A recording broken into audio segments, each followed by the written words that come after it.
आप सब लोगों का ARS न्यूज़ में खुश आमदीद। अगर आपने अभी तक हमारा चैनल सब्सक्राइब नहीं किया तो सब्सक्राइब कर लीजिए। अमेरिका ने सैटेलाइट तस्वीर के जरिए ईरान पर सऊदी ऑयल फील्ड्स हमले में मुलविस होने का इल्ज़ाम आयद कर दिया है। बरतानवी नशरियाती इदारे BBC के मुताबिक अमेरिका ने इंटेलिजेंस से कुछ सैटेलाइट तस्वीर जारी की हैं जिनकी बना पर सऊदी अरब में तेल की तनसीबात पर हमले के पीछे ईरान को मुलविस ठहराया गया है। ताहम ईरान ने गुज़िश्ता रोज़ सऊदी ऑयल फील्ड्स पर हमले में मुलविस होने के इल्ज़ाम की तरदीद की थी, जबकि हौसी बागियों ने हफ्ते के रोज़ सऊदी ऑयल फील्ड्स पर हमले की जिम्मेदारी कबूल की थी। मीडिया रिपोर्ट्स के मुताबिक अमरीकी हुकाम ने बताया है कि हमले की सिमत और इसका दायरा हौसी बागियों के मुलविस होने का शुबा देता है।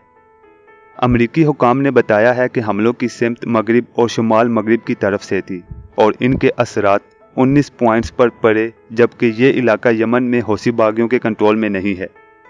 हुकाम का मजीद कहना था कि वो हमलों का मुकाम शुमाली मशरकी वस्ता ईरान या इराक को ठहरा सकते हैं, ताहम इराक की जानिब से हमलों में इसकी ज़मीन इस्तेमाल होने की तरदीद की गई है।